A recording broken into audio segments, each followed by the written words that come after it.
Friday, May 13th, here in Reno with video feeds to Elko and Las Vegas. Before the break, we closed agenda item number 9, so we will open agenda item number 10, consideration of revisions to existing Commission Policy 23 on predation management, second reading, Game Division Administrator Brian Wakeling for possible action. On March 24th, 2016, the Commission heard proposed revisions, making the existing Policy 23 consistent with provisions included in Assembly Bill 78 of 2015 legislative session. In current practice, the Commission moved the policy forward with removal of predation policies in subsection B6 and B7 on page 3 of the policy because they dealt with expenditures on habitat management, which has been specifically excluded through AB 78. The Commission may take action to modify or adopt this revision of Policy 23. Mr. Wakeling.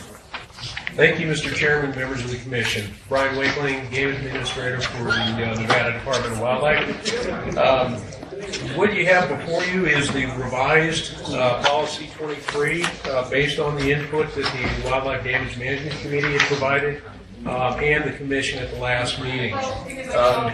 Of note, on the third page of Commission Policy 23, you will see that B6 and B7, that's on page 3 and on page 4 of that policy.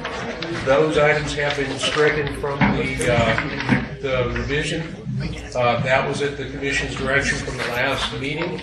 Other than that, there are no other changes proposed, and there may need to be part of that strikeout. I struck out the first place that the Wildlife Damage Management Committee is referenced, and thereafter it's referenced by an acronym, and so we may have to correct that, grammatically to make it right. But other than that, the department has no recommended changes at this time. Okay, questions for Mr. Wakeling? Okay, thank you, Brian. Any discussion by the Commission before we open it up for comment? Seeing none, what we'll do is open up item number 10, Policy 23, to County Advisory Board input. Public comment in Reno. Public comment in Elko. No comment in Elko. Public comment in Las Vegas.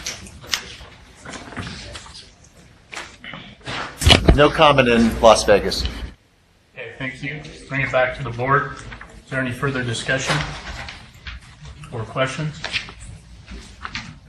If there are none, I would entertain a motion. Mr. Chairman, I would move that we approve Commission Policy number 23 titled Predation Management as presented, with direction to the department that in finalizing the policy that where the abbreviation WDMC is first used, we insert the words Wildlife Damage Management Committee of the Commission and then define that abbreviation WDMC. I'll second that. Okay, I have a motion by Commissioner Johnston, a second by Commissioner Bliss to approve Policy 23 as presented with the one editorial revision. Are there any questions or discussion on the motion? If not, all those in favor, please signify by saying aye. Aye. All opposed? Motion carries 9-0. We'll close item 10, open item 11, Administrative Procedures, Regulations, and Policy Committee, reports and amendments to Commission Policy 1, General Guidelines for the Commission, Commissioner and Committee Chair Dave McNinch, and Management Analyst 3, Kim Jolly. Before I open item A, I should note that Commissioner Young was not present for that previous vote. So it was 8-0. Okay, item A, ARP Committee report. Commissioner McNinch and Ms. Jolly, informational. The report will be provided from recent committee meetings. Thank you, Mr. Chairman. I'll just ask him to fill in here if I miss anything, the other committee members as well. But we had meetings in mid-April, April 13th, and then last night, May 12th, to discuss specifically Policy 1 as well as the NACs related to our appeal/hearing process and petitions. What we've done is we have put together with regards to our the NACs, we did come to some consensus on the on the NAC related to appeals and hearings. That hasn't been brought forward to the commission today, but I think the intent is to have that language submitted to LCB by the department. And what will happen is LCB will draft that language based on their understanding of the intent of the committee. And then that language will come back to the full commission for hearings. And the primary reason for moving that forward, we have an opportunity to get that in before July. And as such, if LCB is able to process it and get it put into the formatting and the language that they believe represents what we've come to agreement on as a committee, then that regulation would move forward as a permanent regulation if approved by this commission without substantive changes. So that's what we're hoping to do. That would allow us to then move forward with Policy 3 and modify Policy 3 to reflect those changes in NAC. With regards to the petition, the actual petition, NAC related to petition, there was some conversation on that yesterday, and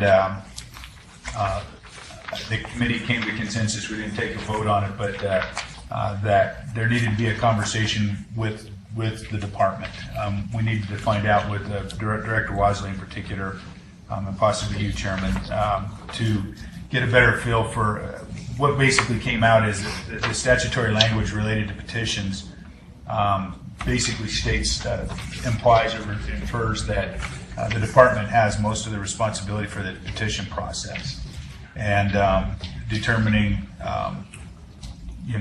what's denied and what's moved forward and the review of that stuff.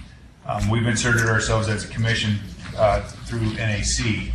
And the question is how do we want to move forward? What's the best way of moving forward? What's in the best interest of the agency, the commission, and those that are that are submitting petitions and that want to seek regulatory change through the petition process? So we're by having a conversation about that, I think that I've got a couple questions that we'll ask, and we can provide a little more directive to the committee to move forward. And we do intend to meet in June prior to the ELCO meeting, and we will try to do what we did with the NAC related to appeals, which is to come up with some draft language that can be submitted to LCB for further drafting to do whatever they need to do with it.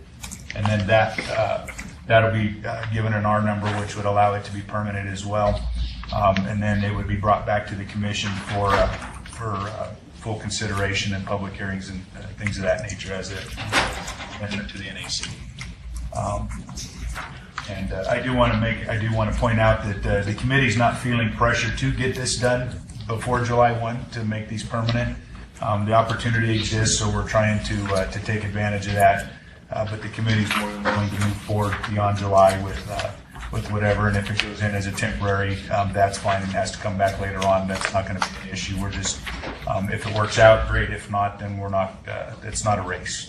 We want to do it right. So, with respect to Policy 1, we do have some proposed language to bring forward today, and we can decide what to do with that here in a moment. So, I don't know. Is there anything to add? Any other community members? Two things from my side. Wildlife contest policy, we've had as I mentioned, a lot of correspondence on that. I would like to get at least a straw dog to the committee to start entertaining that in June if possible. That's been publicized already in some capacity. Just so it's clear. And then I had anticipated maybe having some discussions as it pertains to Policy 1 about a policy in regards to expectation and interaction with the cabs, which I don't think has ever been clearly defined by this commission through policy. In reading the support material for the next item, I don't know that is the proper place to insert it. So I think it's something I would like to add as on the list of potential future or new policies. Okay. We're going to talk about that here in a minute. Yeah, we're going to get to Policy 1 when we get there. just a second. All right. So those are my two comments as it regards to the committee report. Are there any other questions or comments in regards to the committee report? Okay, seeing none. Kim, did you have anything to add on the report? I was wondering where you disappeared to. Okay, if there's no further discussions on item 11A, this is informational, I will close it. and we will open item 11B, and this is a first reading of Policy 1, General Guidelines for the Commission. Committee Chairman David McNinch and Management Analyst 3, Kim Jolly, for possible action. The Commission will have first reading of Commission Policy 1, General Guidelines for the Commission, and may take action on changes. Policy 1 is recommended by the committee. Recommendations include changes to reflect current practice and standards, including a section on Commission policy record keepings and spacing the number of Commission policies, first and second readings, from one meeting to the next before it's changed to a policy is adopted. The Commission may advance Policy 1 to a second reading for possible adoption at a future meeting. So, just so it's understood, this is an action item. We will take CAB and public input. It's a first reading. Any revisions would be carried forward to a second reading, hopefully in ELCO, where we could consider adoption of the revised policy. Ms. Jolly. Kim Jolly for the record with NDOW. Yesterday we had a committee meeting, and it was probably the fastest committee meeting I've ever participated in, a little over an hour, and we started late as well. So we were pretty in agreement with the changes that you have in your support material. However, there were 4 really minor changes that we made. So I guess first, before I go on to those, does anybody have any, do you want me to go over what's in your support material now, or just the changes? Can we go over what's in the support material and then incorporate the changes as well, please? Okay, sure. So the first of the mock-up, you'll see the blue language is new. The red strike through obviously is deletion. And up in the reference section, we just added some more references there. The Wildlife Trust Fund, the new language about the cabs, and the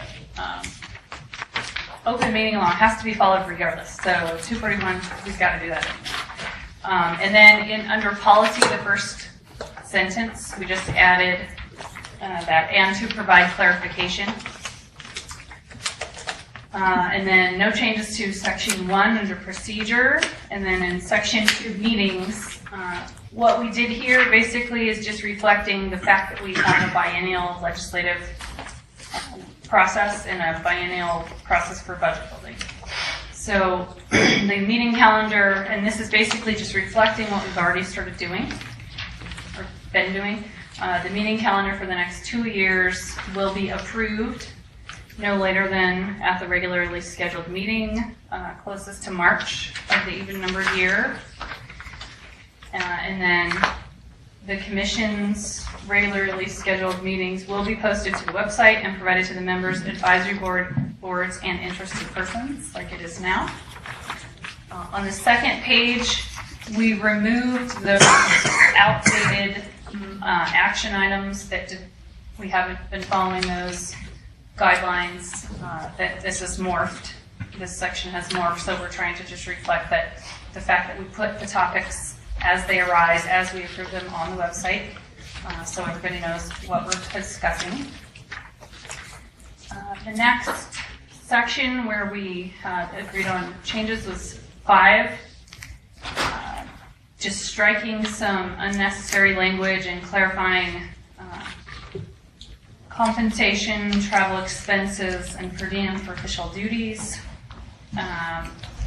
And let's see. I would note, just for previous purposes of budgeting and things, the part about if elected to be received by the Commission.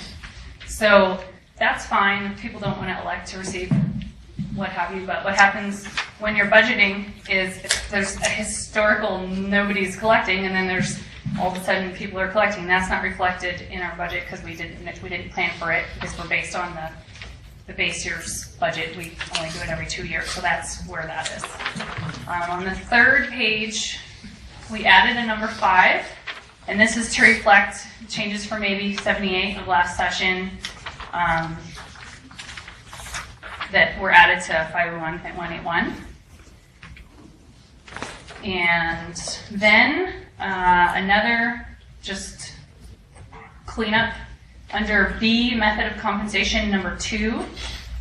instead of that allowance for private conveyance at the rate and then this reference to the state administrative manual, we put struck that all travel per diem rates and associated records required shall be as prescribed in the NDAL travel policy. That was just approved this week by the Board of Examiners, so you get a copy of that, but that's more specific to how we have to process travel claims. And then that reference there in number 4. And then in number 6, A just added the ability to accept proposed amendments, policies, and requests by email. And then that we will email them or mail them to interested persons as well, not just interest groups. And then this here, the next sentence where we say the commission will have a minimum of 2 readings, not on consecutive days, we added, of the revised or proposed policy. And then exception, if the policy is declared an emergency, the commission may read, amend, or adopt it in 2 readings on 2 consecutive days. So we were responding to kind of guidance from this commission about we don't want to push commission policies through and changes through really quickly. We want to space them out, and so that's what we tried to accomplish there. And then B just reflects how I keep the amended date and the authority on the policies. That's 6B. Right. And then on page 4, some more cleanup language, just updating our headquarters address to the Sierra Center Parkway address instead of Valley Road. And then the last sentence of 6C, we cleaned that language up a little bit because nowadays we're going through committees with policies instead of just bringing them to the commission. So that's what we did here. Such requests for a new or revised policy or to repeal policy, and we're talking commission policies, may be placed on the future committee agenda and ultimately for a commission meeting. So that reflects what we're doing now. And then should be section D, not a duplicate of C, but D. This is a new section we added. Record keeping of wildlife commission policies shall be maintained at the director's office for the agency and secretary of the commission. And then any historical record of older commission policies or resolutions that precede this shall be forwarded to the management analyst 3, that's me, in the director's office, as I already am responsible for maintaining all the commission policies and the resolutions and things. That's not always how the agency has been. That's just here in the last, I guess, decade, maybe. And then upon suspension or amendment of a commission policy or resolution, a copy of the previous version, along with a memo or explanation, will be sent to library and archives. And that I just grabbed from existing records and retention procedures that I use for department policies, and that's for other like boards and commission items. So that way, some organizational change occurs, we know someone else that will have something. Like if my position doesn't exist anymore, you know it's going to be at library and archives. And then all new policies will be uniquely numbered, suspended, or repealed. Commission policy numbers shall not be used again. So that will mean that we'll just have to reflect that in our index. When we repeal, we have to keep it on there so that we know. And then I think this is the last of the changes. Under 7, acceptance of gifts, grants, donations, and bequests. We have 2 sections of struck language down here because in 2011, the governor approved the Wildlife Trust Fund.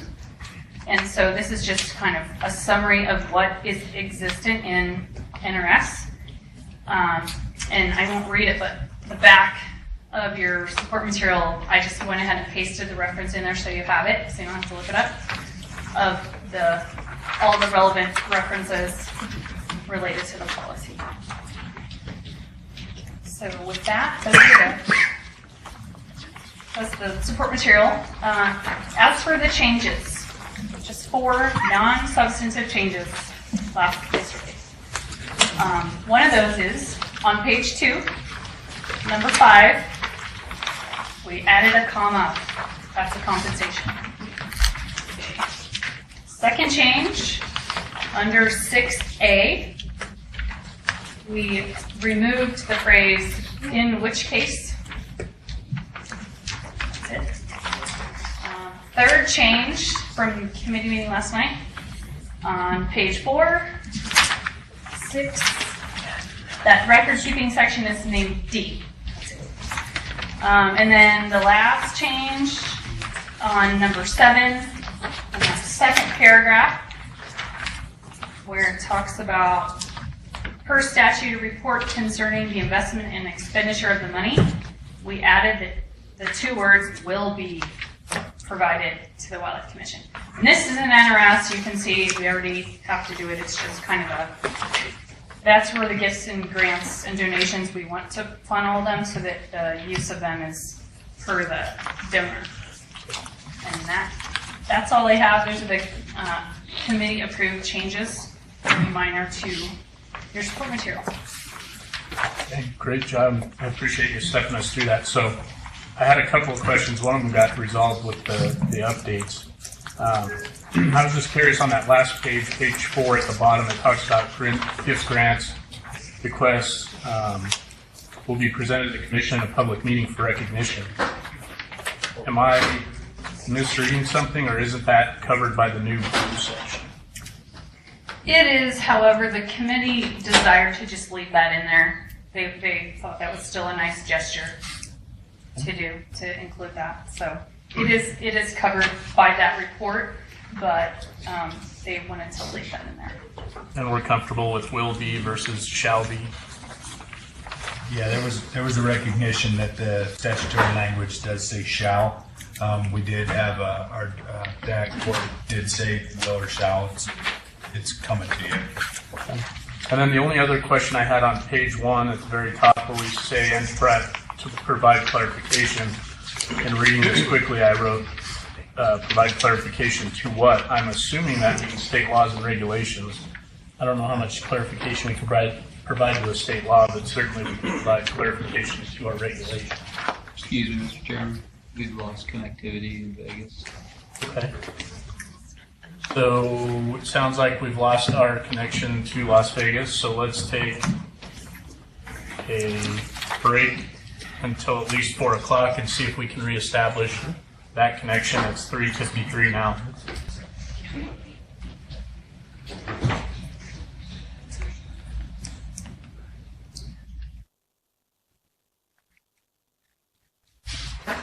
All right, we'll go ahead and reconvene the Board of Wildlife Commissioners meeting now that we have our feedback up from Las Vegas. We were on item 11B. Management Analyst Jolly had gone through the policy and the changes. Is the room, I believe the room in Las Vegas has the support material. Were you guys on board to hear the proposed changes? Yes, we could hear, Chairman. Okay. We're on board. The 4 minor editorial changes that were presented? Yes, we did. Yes, we did. All right. In that case, we'll pick back up.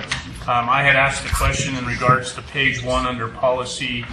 There's new blue wording suggested that says, and to provide clarification. And I guess my question on that was to what? I'm not sure why we had that language added, but maybe the committee can enlighten me.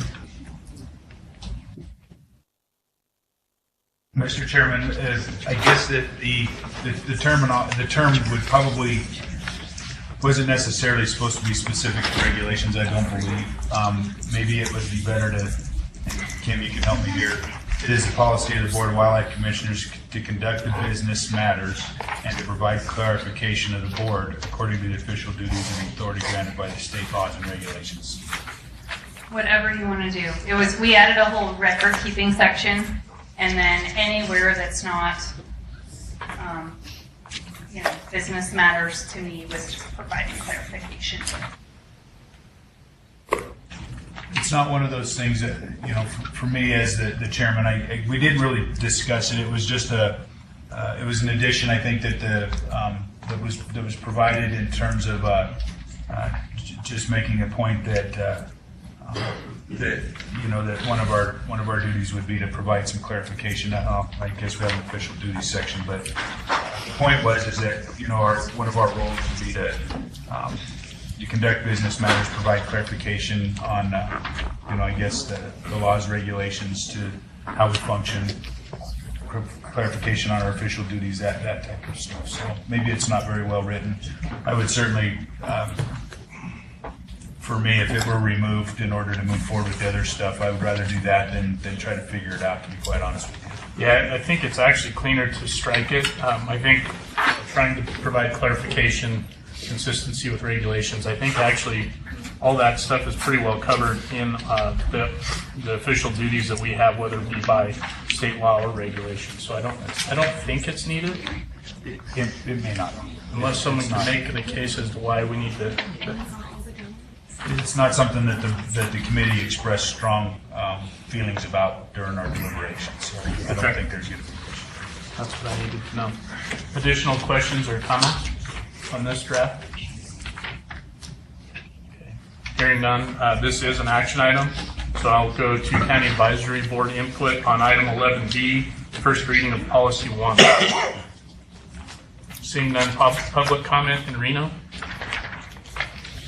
Public comment in Elko on Policy 1. No comment in Elko. And Las Vegas. No comment in Las Vegas. Okay, so we'll bring it back to the commission. This is a first reading, but if we advance it out of the first reading, I would entertain a motion to do so if there's no further direction or discussion. Mr. Chairman, I would make a motion to advance the amendments to Policy 1 as presented with the slight edits from yesterday's meeting to the next hearings. And including the strikeout of... Yes, and including the strikeout out of, and to provide clarification under policy on the first page. Second the motion.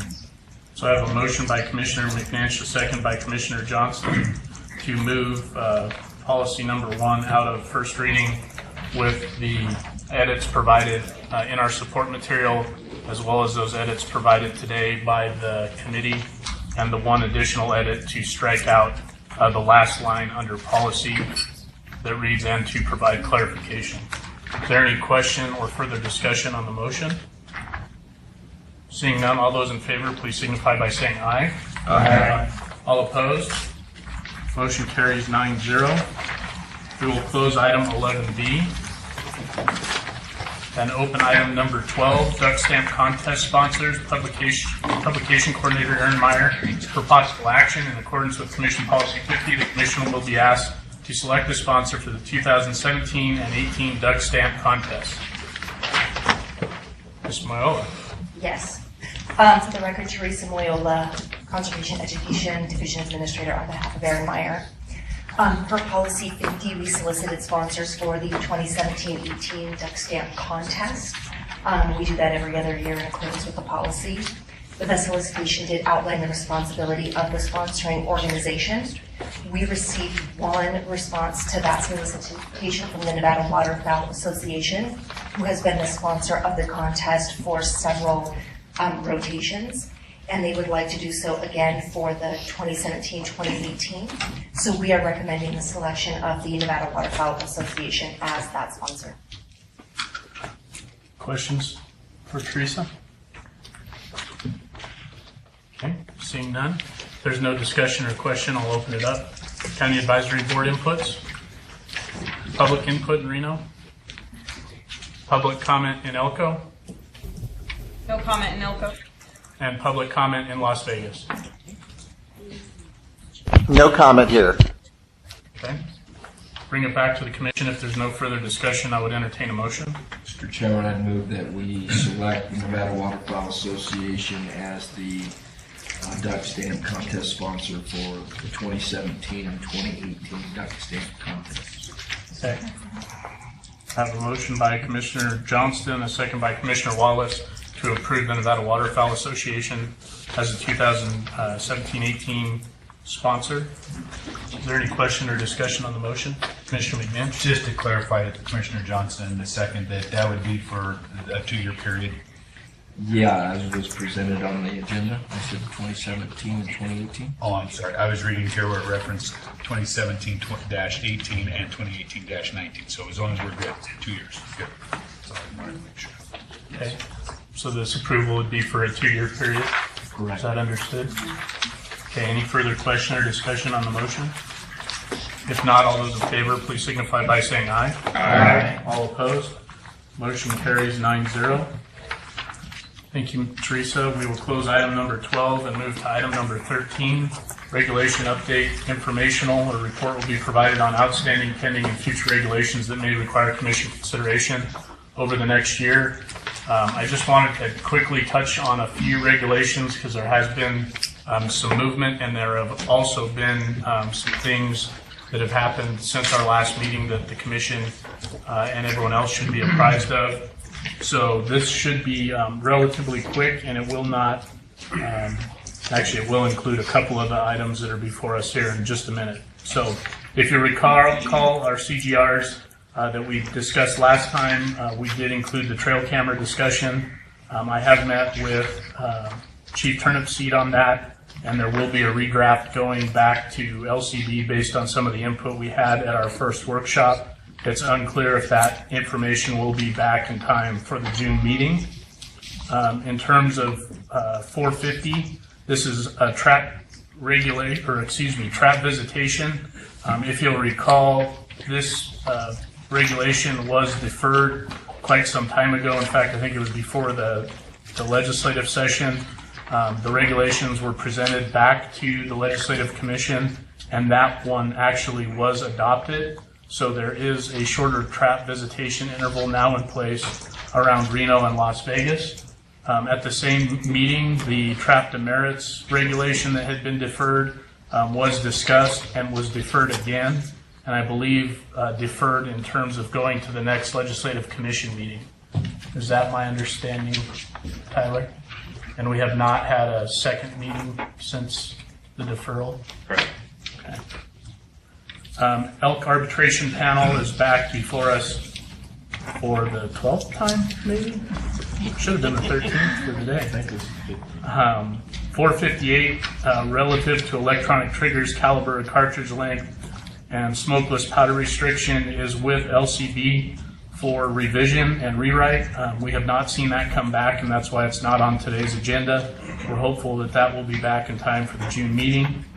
Same situation for 459, which is the regulations pertinent to drones. Spike elk is before us today, as is industrial artificial pond permits and hull numbers. 463 on boat drains is under drafting. We heard from Commissioner McNinch in terms of the NACs and the changes to appeals and petitions, so I won't rehash that. And then we do have outstanding recommendations from the TAC and the Bear Committee on 3 regulations each, I believe. So that's just kind of a quick score sheet of where regulations are. I figured there may be some questions as to where some of the things we discussed last time were and why they weren't on this agenda. I think that explains why that's the case. So with that, are there any questions at this point? Okay. That's the update. We'll close item 13, and we will open item number 14, which will also open our Commission General Regulation Workshop. Public comment will be allowed, as well as county advisory boards. Item 14 is Commission General Regulation 456. This is the Special Incentive Elk Arbitration Panel, LCD file number R031-15. Game Division Administrator Brian Wakeling. Workshop public comment will be allowed. And rather than read through this for the 12th time, I think, Mr. Wakeling, I'll turn it over to you. Thank you, Mr. Chairman, members of the Commission. I believe most people are familiar with this issue. Essentially what we're trying to do is amend the NAC to deal with some of the challenges placed in front of a local committee, arbitration committee that's sitting in judgment on a fellow community member. This has been back and forth and has even made it to the Legislative Commission one time, and we have yet to get the ball across the finish line And so at the last commission meeting, it was our intent to workshop this for what we hoped would be the last time. However, we had yet to hear back from the LCB, and I'd like for you to keep in mind this for some of the other, specifically the Spike Elk discussion for tomorrow. But essentially, if you look at the page 3 of the proposed regulation, what the department proposed to the LCB for number 3, and this deals with the subtle differences and the nuances of when a commission makes a decision versus when an arbitration panel makes a decision. An arbitration panel differs from a commission on the basically on how any decision might be appealed from that.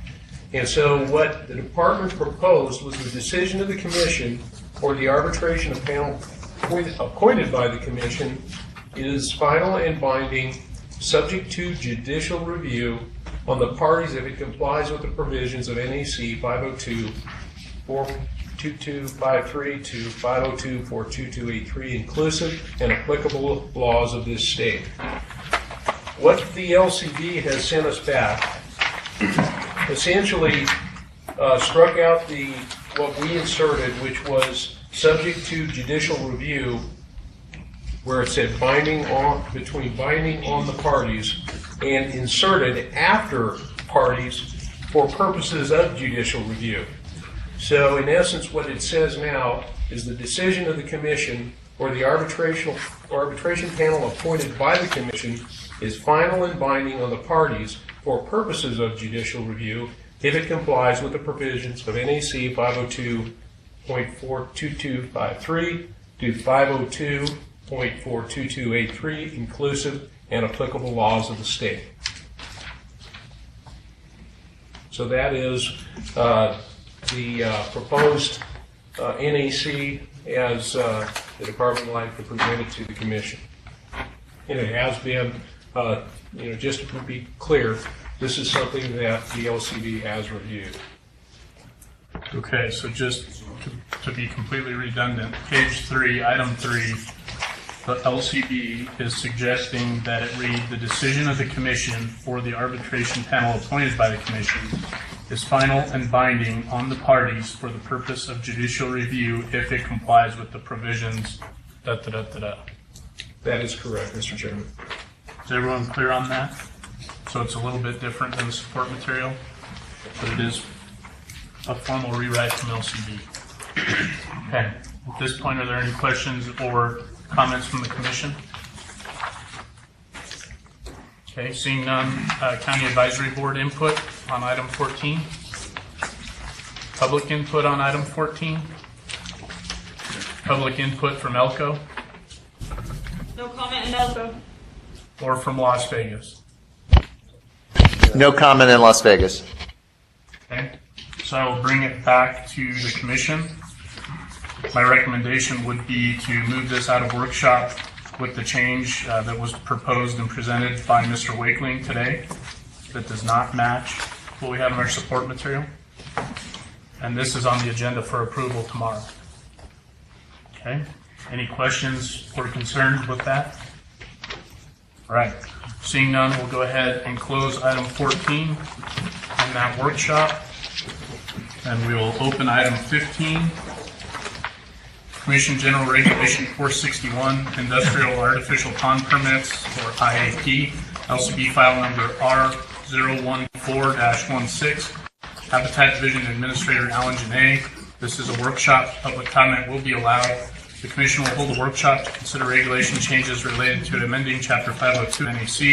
It revises provisions relating to artificial industrial ponds, adds provisions on the purpose of permits, adds definitions for permanent closure and stabilization, adds new provisions and revisions, revises existing provisions relating to application, compliance, modification, renewal, and transfer of permits, and modifies provisions relating to assessment fee structure and payment tiers, The regulation change regarding application compliance, modification, renewal, and transfer of permits will provide clarity on how to manage permits when certain operators or administrative changes occur. The regulation change regarding assessment fee structure and payment tiers will expand the number of active permit holders required to pay an annual assessment fee and increase certain payment tiers. The existing NAC language results in only 55% of active IAP permit holders paying annual assessment, yet NDOW is responsible for managing permits and conducting inspections at all facilities with an IAP permit. The proposed regulation change will eliminate the shortfall, which is currently offset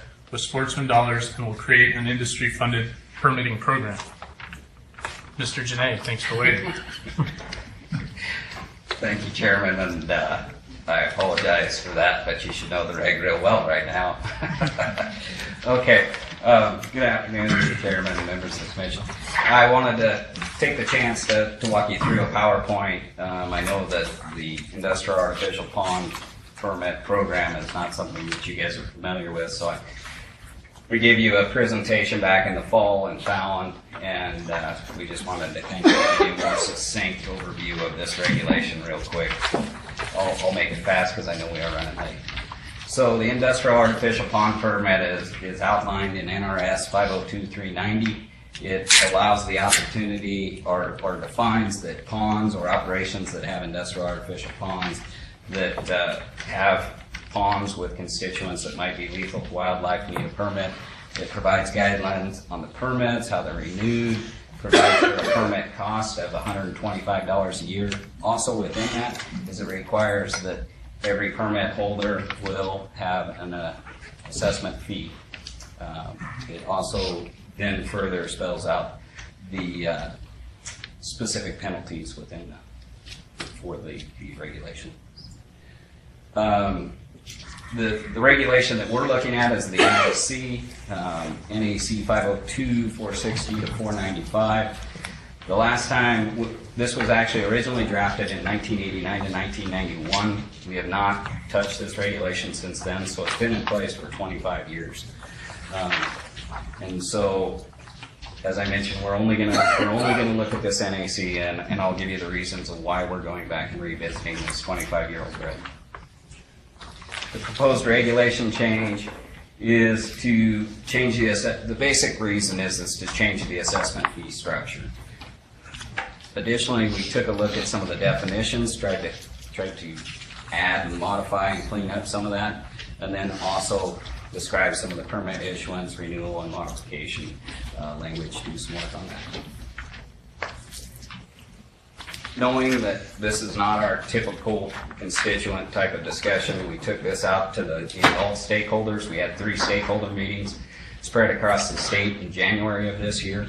We went to Reno, Elko, and Vegas and we invited all of the permit holders. We invited concerned industry, and we reached out to them and had those meetings in those locations. Additionally, we coordinated with NDEP and the Department of Minerals. And then we also had many meetings with the Nevada Mining Association, as well as reaching out to trying to schedule individual meetings with power and geothermal industry. Either one took us up on the offer. The current NAC, as I mentioned in the assessment, in the NAC right now, it describes the assessment as that requires permittees to pay an annual assessment fee based on the tons of material processed through a mill or heat leach pad during the previous fiscal year. So it's very specific right now to hard rock mining and basically gold mine leaching. And so that was the way the reg was written in. What we have is that we have a situation where currently only 55% of the permittees or permit holders pay an annual assessment. And the amount of time that we spend on these programs is significant. That doesn't come close to covering our program costs with about $578,000, and we're only bringing in $258,000.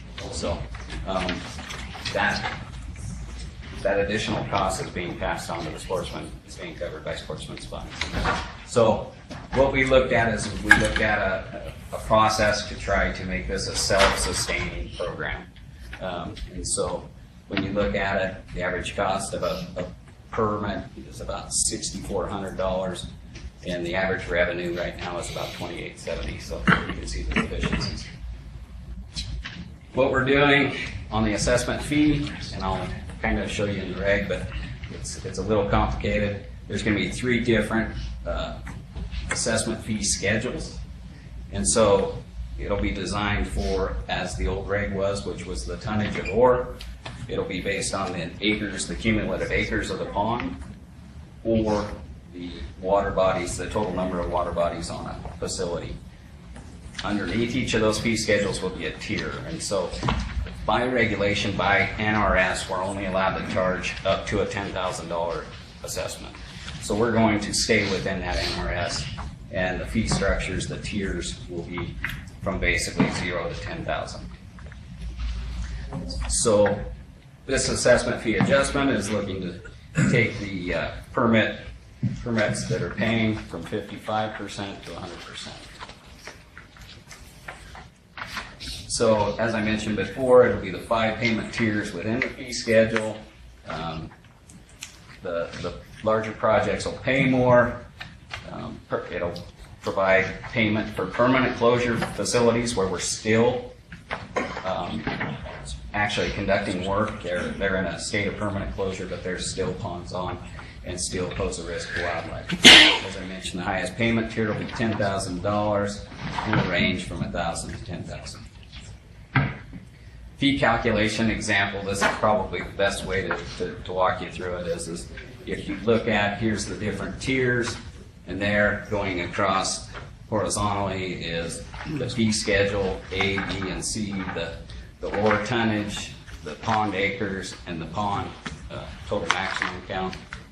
And if you had a project that came in and it was proposed to process 250 tons of ore, that would put it at tier 3, schedule A, and they would pay $6,000.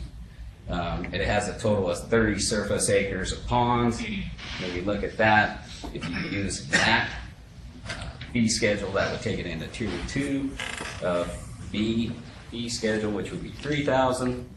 It has 3 individual ponds, and the fee schedule C, that would take it into tier 1. What they pay is they only pay based on the maximum amount of any one fee schedule.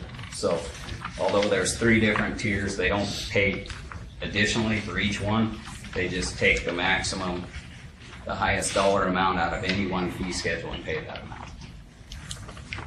So when you look at that one, their fee on that facility would be $6,000. So that's the short and sweet of it. If the commission wishes, if the chairman wishes, we can walk through the reg. I can kind of take you through that bit by bit, or it's your pleasure. I certainly had an opportunity to go through this and did not catch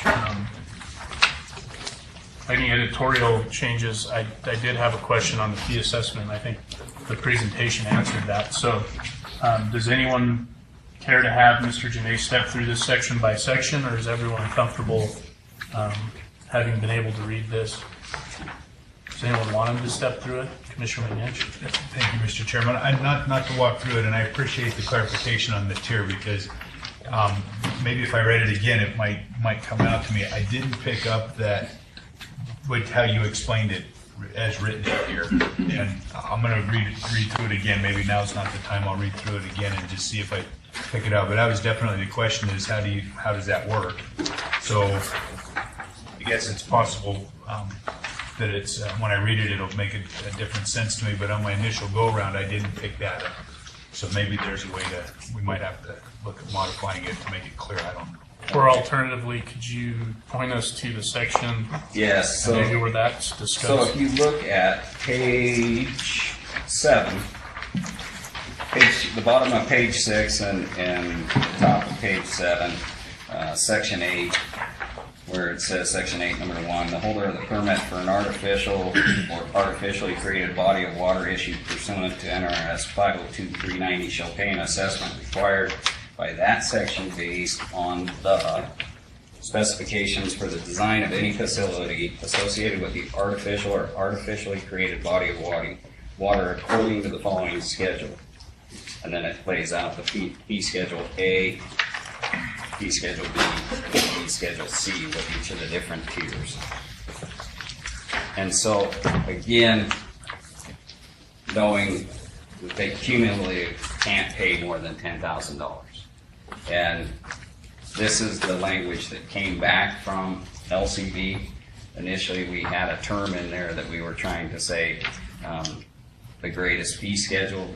They cleaned it up and gave us back this language. I think we need to go back to the way you had it in some fashion, because my original question, based on that, reading that exact thing, was sites will fall under several of the fee schedules. You know, like you showed up here. How is the fee schedule to be used, determined for each facility? Because I didn't pick that up as part of the read on it. You know, are you going to charge them based on one? How would you pick which one you're going to assess to them? You've explained it in here, but yeah, I think LCB kind of twisted it around so that it's not. Matt, do you have the specific language that we gave them the first time? That was pretty much it. Yeah. It was basically the holder of the permit at the highest fee schedule for the qualifying tier is how it was phrased, and they took that out. That makes more sense to me based on what you said. And I'll just reiterate, Matt Maples, my staff specialist, was down. So it was, as I explained, is that it was the maximum of the fees, any one fee schedule. So, one of those three, right? So we could push that back to them and with that comment and try to get that clarified so that it does specific, make it more clear. I think that would be a good idea, because I read this too and got to the end and thought, okay, there's all these 3 fee schedules. Which one do they pay, or do they pay each, or do you pick one or the other? So I think in their haste to maybe simplify this, they missed an important component. So I don't think there's an issue with us pushing it back to them and just saying we want to make it abundantly clear that they're going to pay from one fee schedule, and that will be the highest of the 3. Commissioner McNash. Thank you, Mr. Chairman. And I did have one more comment, and it's just a comment. You know, the department can run with it as they wish. But on page 5, down towards the bottom, under number 3, the whole idea of changing this regulation of this code was to recoup the costs that are expended by the department to fiscal responsibility and I guess my comment is at the very end, there's a reference to a reduction in the fee for a temporary permit or a permit for less than 1 year. I've dealt with fees a number of times, and I've had the annual versus the seasonal. You're putting the same amount of time and effort into a temporary or a permit that is less than a year as you do for the others. My suggestion would be to just drop that and charge them all 125 period. It's the same amount of time. If it's based on the effort going into it, it's the same effort. They actually, if I recall right, it is It's listed in NRS. NRS. That is in NRS? NRS. Okay, so they did a good job of covering that. Yep. Okay, additional questions for Mr. Janae? Commissioner Moore? Thank you, Mr. Chairman. What does the mining industry think of this? We worked with them. As I mentioned, we had the stakeholder meetings. We actually received minimum comment back on that. Most of it was clarification as to making sure that it wasn't an additive fee schedule and that it was just a singular. But of all of the industries that are that we're dealing with, mining industry is the least impacted because they're already the ones that are paying the assessment. This is to capture all of those other industries that aren't currently paying the assessment. So every mine out there right now is currently paying an assessment. So, but Alan Biaggi's here in representation of Nevada Mining Association, and we did meet multiple times with them and went over the language, and we made concessions to address their concerns and came to what I believe is a consensus regulation sitting in front of you. What's the nexus to the Wildlife Commission though with this? It's artificial bodies of water. Is there fish in them or any wildlife utilizing them on a regular basis, or are there chemicals in these things? That's or is it what just they're something the legislature kind of dumped on the Wildlife Department of Wildlife? It's basically constituents that are lethal, potentially lethal to wildlife. Okay. And the legislature also dumped in our laps. All of the above. They don't have enough to do. Okay, additional questions? And Matt, I may ask you for that language that you originally provided from LCB when I come back from public comment if you got it. Okay. Anything else? All right, with that, what we'll do is open it up. County Advisory Board inputs. Public comment. I know there's at least. Good morning, or good afternoon, almost good evening, Mr. Chairman, Wildlife Commission members. My name is Alan Biaggi, and I'm here today representing the Nevada Mining Association. Let me just say at the outset, I want to compliment Alan Janae and Matt Maples for their outreach efforts, not only to the mining industry, but to all industries with similar type ponds in the state of Nevada. It was very refreshing to have someone come to us early in the process and have an open dialogue. As Mr. Janae has indicated, there were some issues that the association had with the proposed regulations, but through a back and forth dialogue, those concerns have been satisfied, and we have no opposition to the regulation as it stands today. Be happy to answer any questions you may have. So I guess the one question I have is you heard our conversation on page 7 where it kind of launches into the fee schedule, and I'm assuming that you don't have any concern with making it abundantly clear that basically the assessment would be the highest of those tiers and not additive or otherwise? Chairman Drew, you are correct. We would not have a problem with that additional language. Additional questions for Mr. Biaggi while he's at the microphone? Seeing none, thank you. Thank you. I was kind of curious how your day went here. It made me remember why I'm happy to be retired from state government. But it is good to see you, Alan. Absolutely. Thanks for coming. Welcome to the Wildlife Commission. Yes. Additional public comment in Reno on item number 15, industrial artificial pond permits. Okay, Elko No comment in Elko. and Las Vegas. Yes, for the record, Fred Volz, 2 clarification questions or issues I'd like to bring up. The Silver Peak groundwater lithium concentration project has been exempted from concern for environmental issues by the BLM, I believe. And I'm curious to know if in the program history on page 2 of the summary memo Mr. Janae put together, if they're going to be co-opted into the new changes, and secondly, I'm concerned about how many other, if that's the case, how many other artificial industrial ponds have a similar exemption. Thank you. Before we get to that, we'll finish our public comment in Las Vegas. Okay, no more public comment? Okay. So, Mr. Janae, I think one of the intents of the update was to close the loopholes or pick up the folks that maybe have these ponds but aren't currently covered by the regulation. In that particular instance, is this regulation going to loop them in, or is that something that's apples and oranges? Chairman, you're absolutely correct. Is that this regulation was absolutely modified to cover every permit holder. So every permit holder will pay an assessment. Those Rockwood Lithium does not sort of process ore, and so it did not have a fee assessment structure that they paid. So the regulation didn't require them to pay that, so they weren't paying. Like I say, there's 45% of the permits out there that are not currently paying. So this will close that loop, and close to 100% of the permits will be either 100% or just shy of will be paying an assessment. So in that case, the regulation actually does apply to that specific project, but it's one of those that doesn't pay under the current structure, but would pay under the new structure. Would pay under the new structure. Okay. Additional questions for Mr. Janae?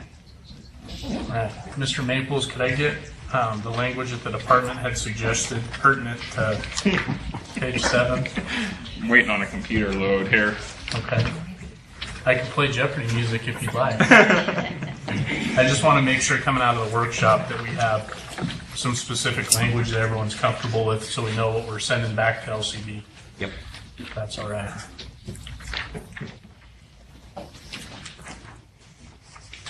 If you'll entertain a minute, I might be able to pull up the exact language that we proposed, or do you just want the gist of it?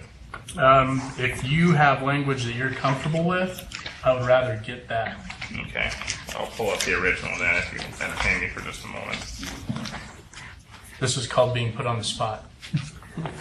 And if your computer's like mine, it's going to crash. We're just waiting.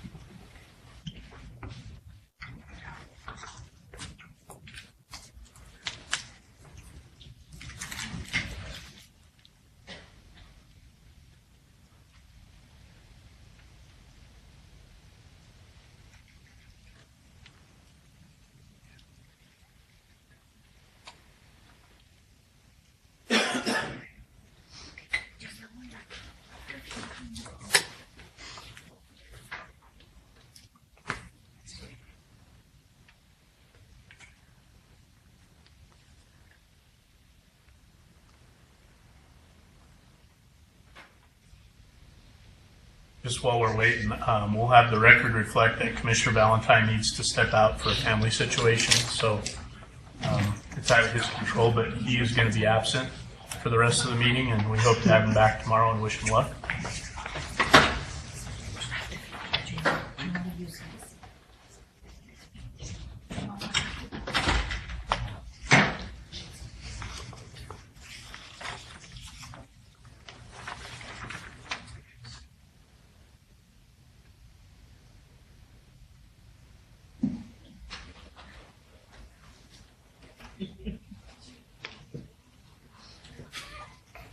It's as though you called the situation. Thank you. The computer crashed?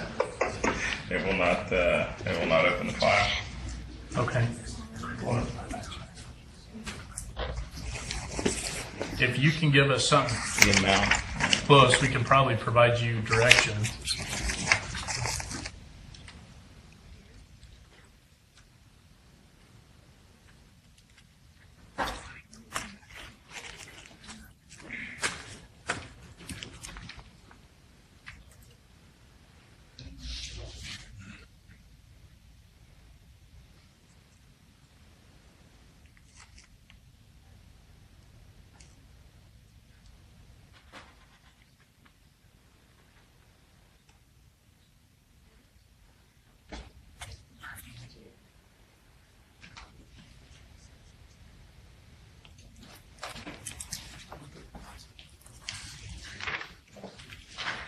No what? Jordan's trying to get it on using her technology, so we'll see if. Just 2 more minutes. I apologize. Would you like to take a break? What's the flavor? Yeah, it's hotter than Hades up here. I don't know if it's hot out there, but it's hot. It's not the temperature, though. It's the heat. Okay, it's 4:40. Let's take 10 minutes, and we'll come back at 4:50. All right. We'll go ahead and reconvene the Board of Wildlife Commissioners meeting on Friday, May 13th. Thought the 13th, Friday the 13th was a joke. You're finding out it happens. So when we went to break, we were on item 16, and we were looking for some language clarification to add to page 7. I'm sorry, item 15, industrial ponds. So I think we have some language pertinent to page 7. So Mr. Janae, if you could give us that language, please. Yes, Chairman. I apologize for the technical difficulties. We got it figured out. So what we're saying is on page 7, the carryover in blue from the previous page, it says specifications for the design of any facility associated with the artificial or artificially created body of water. According to, we're going to insert the language, the highest qualifying payment tier within start up again the following schedule.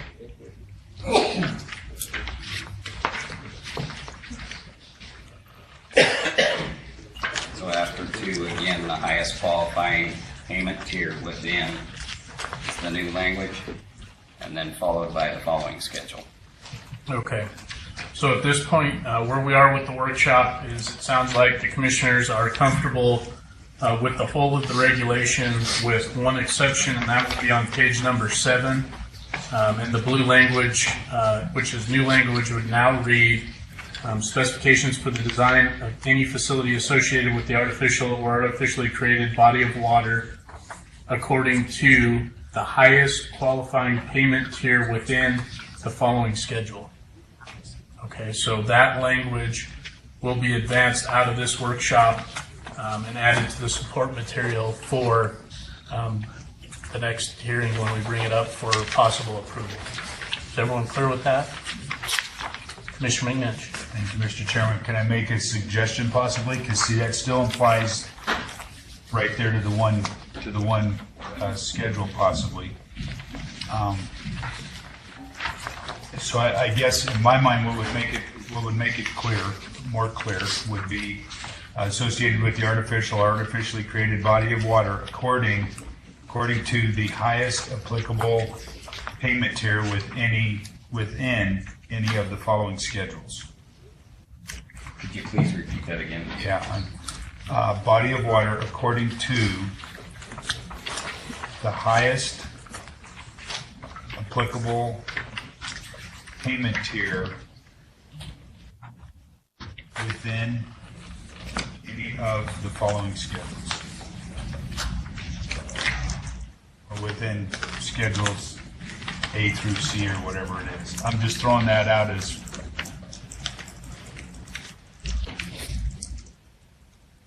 I don't know if that makes any difference or not. Yeah, that would work. You don't have to appease me. I'm just throwing it out. No, I think that comment's well taken. When you say the highest fee in the following fee schedules, then the highest one in each of the 3. And we're trying to say there's one fee bucked out from the following fee schedule. Right?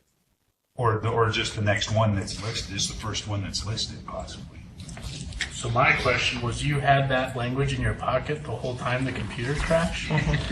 No, I didn't. Because they started down that path. No, they definitely, they definitely got me close to. So your language. Listen on my own. I'm just saying, pointing out the obvious. So your language would be the highest applicable payment tier within the following fee schedules. Yes. Something along those lines, right? You guys comfortable with that? Is the board or is the commission more comfortable with Commissioner McNinch's language? It's from all those years of training without the use of technology. No, I don't think so. No, I don't think so. Okay, if the commission is more comfortable with that language and the department's comfortable with that language, and the mining association looks good. Okay, so what we're going to do is advance this out of workshop with that one change. We'll show that in the support material for the next time we bring it back for possible approval. Okay, everyone clear on that? Okay, with that, we'll close item 15 and the workshop associated with item 15, and we'll go to item number 16. Commission General Regulation 462, issuing and verifying hull numbers of vessels, LCD file number R015-16, Management Analyst 3, Maureen Hellinger. Workshop public comment will be allowed. The Commission will hold a workshop to consider regulation changes to address federal regulatory changes to U.S. Coast Guard, where the U.S. Coast Guard has requested states to implement pertaining to hull numbers for vessels and the verification and issuance of these numbers. Processing of certificate of number applications for vessels to include language definitions, standardization of terminology regarding vessels, and personal identification information of owners. In order to receive federal matching funds associated with the Dingell-Johnson Act, all states report vessels information annually to the U.S. Coast Guard in an effort to modernize and standardize the vessel database information, which U.S. Coast Guard collects from all states. The Coast Guard Amendment and the Coast Guard amended federal law.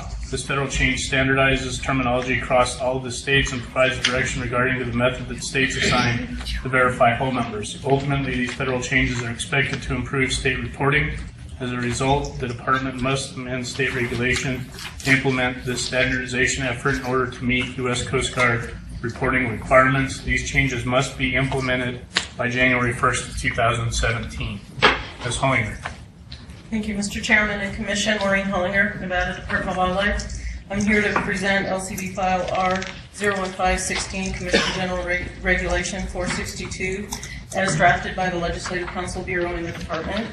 As you stated, the regulation addresses changes associated with vessels that the United States Coast Guard is requesting states to implement pertaining to hull numbers, the verification and issuance of hull numbers, the content of applications for certificate of number and certificate of ownership, additional definitions and descriptions and personal identification information of owners. As you stated, the states are required to report vessel data to the U.S. Coast Guard. The Coast Guard amended 33 CFR Parts 173, 174, 181, and 187 as an effort to modernize and standardize the vessel database information and terminology collected by all of the states. This effort has a direct impact on state requirements and must be implemented, as you stated, January 1st, 2017. In Nevada, the effort to meet the U.S. Coast Guard requirements started in the 2015 legislative session with passing of Assembly Bill 35.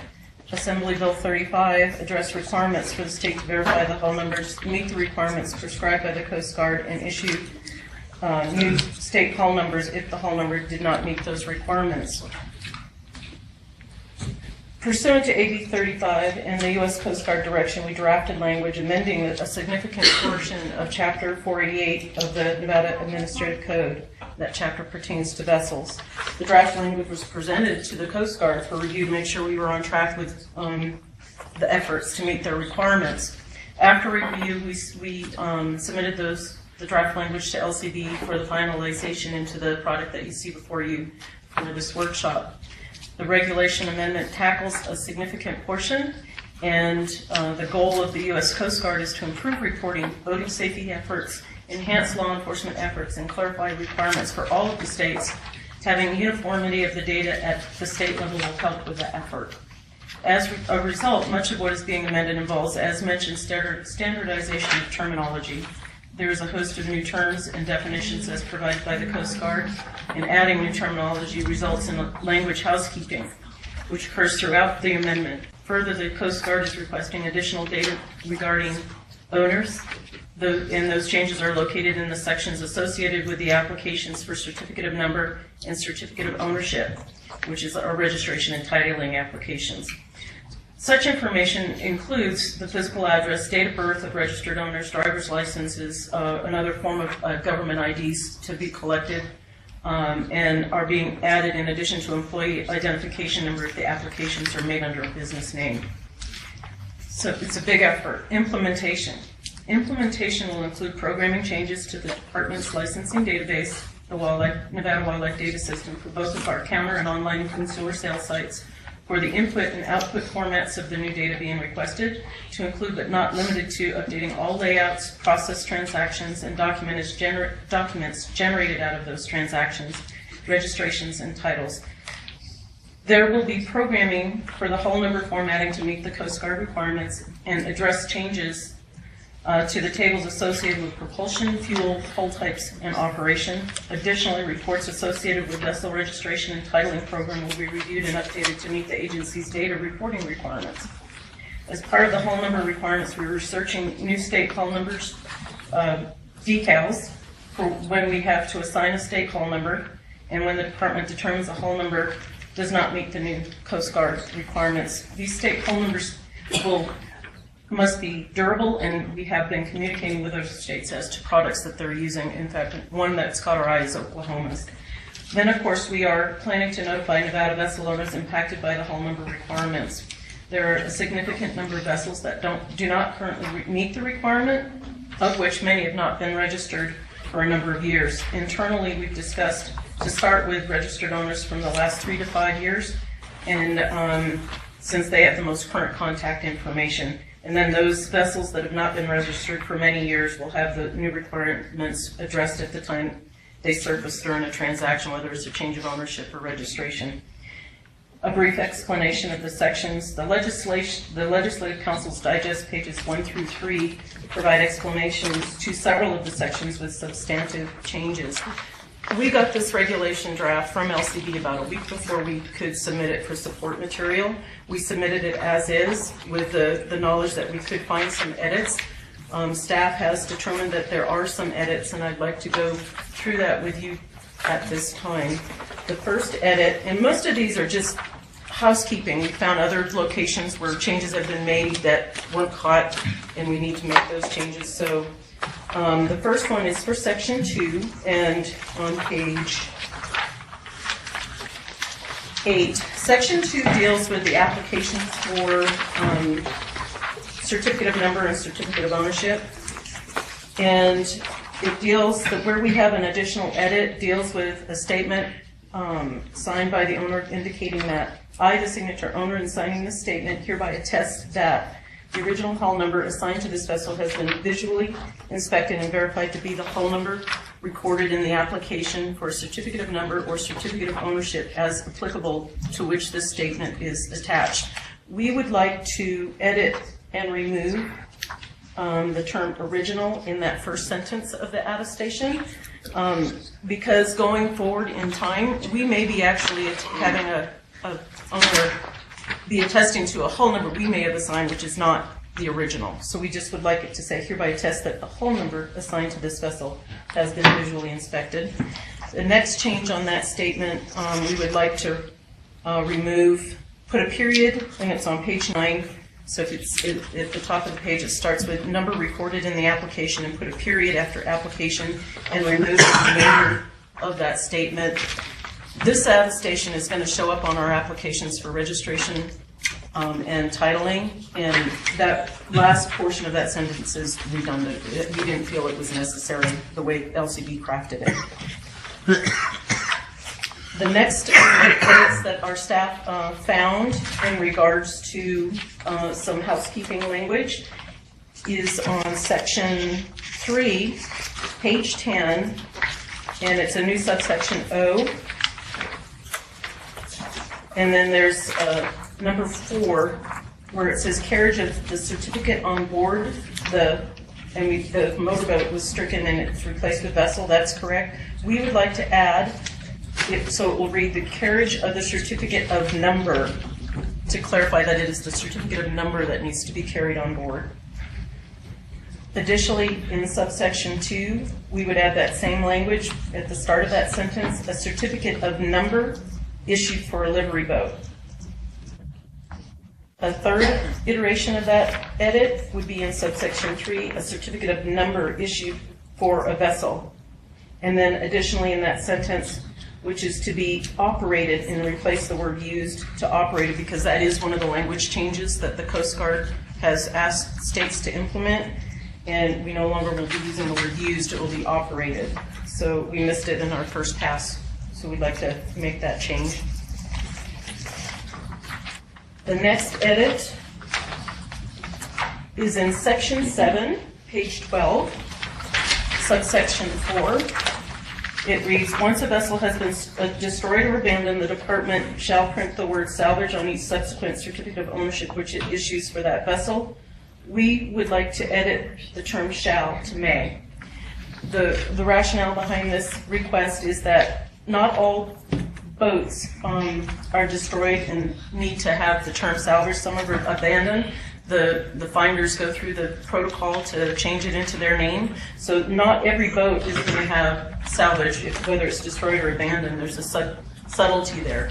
But not all abandoned boats are salvaged and have the word salvage printed on it. So we wanted that correction made since we had this open. The other change to section 7 is to remove the language that LCB added, which is the new subsection 5. First, it's incorrect. It doesn't iterate what is required by NRS in 488-291, and we didn't feel it was necessary. We just want it removed. So that would be all of that new section 5, yes. Yeah.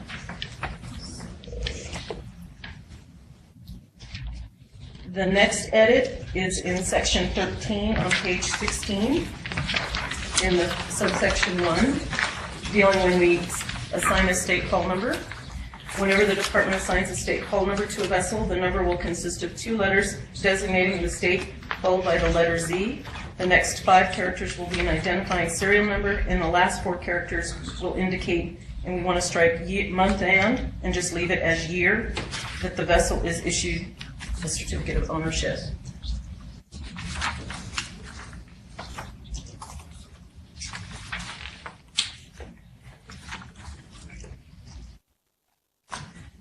The next edit is another housekeeping that we missed early on in our drafts. Section 19. This is deals with the certificate of ownership and what it will include. And in the new subsection 12, where it says type of fuel, it's on page 20. I don't recall if it's at the page. So there's a new subsection where it says for 12, it says the type of fuel. We would like to say the type of fuel or power. LCB clarified, because we did have electric motors, and electricity isn't a form of fuel, it's a form of power. So we made earlier changes earlier on in the regulation, and we missed it here, so we'd like to add that language there. Let's see. Section 20, page 22. The new subsection 3. We are good with that, except that there's a typo where it has the parentheses G referencing the statement. It should be a little I. They just had the wrong subsection. So,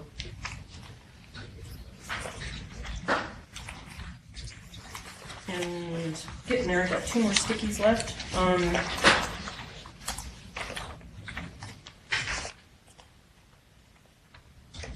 Section 21. Page 24,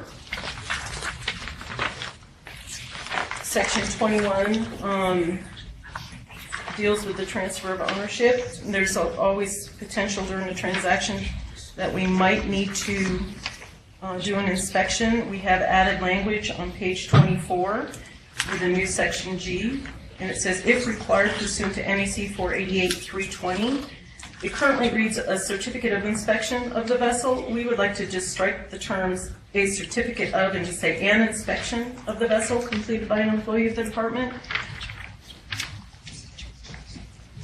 And that same change would also occur where that new language happens on the very last page, page 26, for section 22.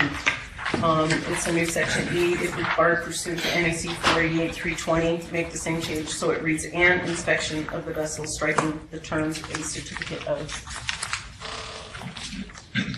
With that, that's our effort in drafting this and what we found some additional edits for the workshop.